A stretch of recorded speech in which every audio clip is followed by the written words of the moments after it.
నడుస్తుంది. భారతీయ జనతా పార్టీకి ప్రెసిడెంట్ ఎవరు కావాలి, కేంద్రం నుంచి ఒక సిగ్నల్ వచ్చిందని ఆ విధంగా ఒక వార్త అయితే నడుస్తుంది. నా అభిప్రాయం వ్యక్తిగతంగా ఏంటంటే, భారతీయ జనతా పార్టీ ప్రెసిడెంట్ ఏ విధంగా ఎన్నుకోవాలంటే, బూత్ కార్యకర్త నుంచి సీనియర్ అధికారుల వరకు, సీనియర్ అధికారుల నుంచి పార్టీ యాక్టివ్ మెంబర్ వరకు అందరు కూడా ఓటేసిన తర్వాతనే భారతీయ జనతా పార్టీ తెలంగాణ ప్రెసిడెంట్ డిక్లేర్ అయితే చాలా బాగుంటుందని నేను వ్యక్తిగతంగా అనుకుంటున్నాను. ఎందుకంటే గతంలో చాలా వరకు ఏ విధంగా వార్తలు నడిచిందంటే, ఇది నా మనిషి, ఇది నీ మనిషి, ఈ నా మనిషి నీ మనిషి వల్ల పార్టీ సర్వనాశనం అయింది. అట్లాంటి కావద్దు.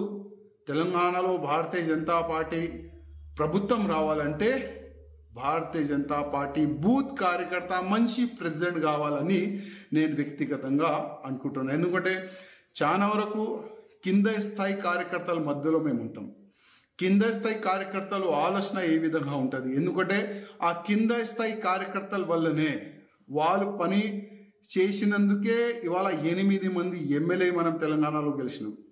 ఆ కింద స్థాయి కార్యకర్తలు బూత్ కార్యకర్తలు పని చేసినందుకే 8 మంది ఎంపీలు కూడా గెలిచినాము.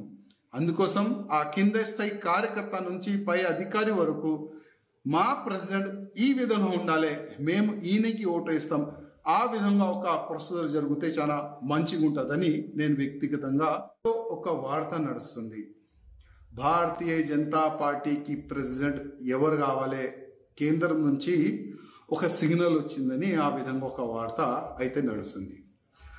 నా అభిప్రాయం వ్యక్తిగతంగా ఏంటంటే, భారతీయ జనతా పార్టీ ప్రెసిడెంట్ ఏ విధంగా ఎన్నుకోవాలంటే, బూత్ కార్యకర్త నుంచి సీనియర్ అధికారుల వరకు, సీనియర్ అధికారుల నుంచి పార్టీ యాక్టివ్ మెంబర్ వరకు అందరు కూడా ఓటేసిన తర్వాతనే భారతీయ జనతా పార్టీ తెలంగాణ ప్రెసిడెంట్ డిక్లేర్ అయితే చాలా బాగుంటుందని నేను వ్యక్తిగతంగా అనుకుంటున్నాను.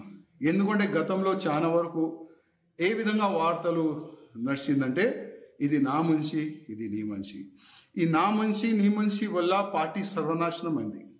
అట్లాంటి కావద్దు.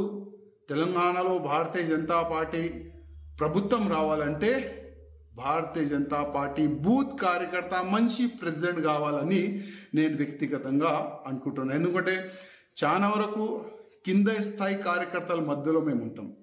కింద స్థాయి కార్యకర్తలు ఆలోచన ఏ విధంగా ఉంటుంది, ఎందుకంటే ఆ కింద స్థాయి కార్యకర్తల వల్లనే వాళ్ళు పని చేసినందుకే ఇవాళ 8 మంది ఎమ్మెల్యే మనం తెలంగాణలో గెలిచినాం.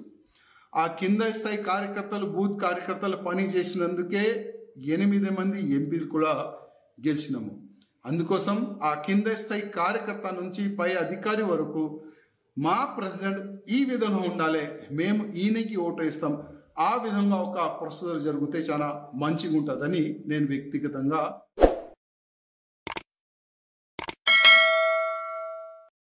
Hi friends, thank you for watching this video. ఈ వీడియో గనుక మీకు నచ్చినట్లయితే దయచేసి లైక్ చేయండి, షేర్ చేయండి. ముఖ్యంగా మా ఛానల్ 24/7 న్యూస్ టీవీని సబ్స్క్రైబ్ చేసుకోండి. ఆ తర్వాత మీ విలువైన అభిప్రాయాల్ని, మార్పులు, చేర్పులు, కావాల్సిన వీడియో ఏమన్నా ఉంటే మన వీడియో కింద కామెంట్ సెక్షన్లో కామెంట్ రూపంలో తెలియజేయండి. నమస్కారం, సాయిదంచిక మాట్లాడుతున్నాను. ప్లీజ్ సబ్స్క్రైబ్, షేర్, లైక్ చేయండి 24/7 టీవీ ఛానల్. హాయ్ నమస్తే, నేను మీ Sonia Akula. Please subscribe to 24/7 news TV. Hi అండి, అందరికీ నమస్తే. నేను Mankota Prasad. Please do subscribe 24/7 news TV. Political, entertainment and infotainment updates కోసం like, share, subscribe 24/7 news TV.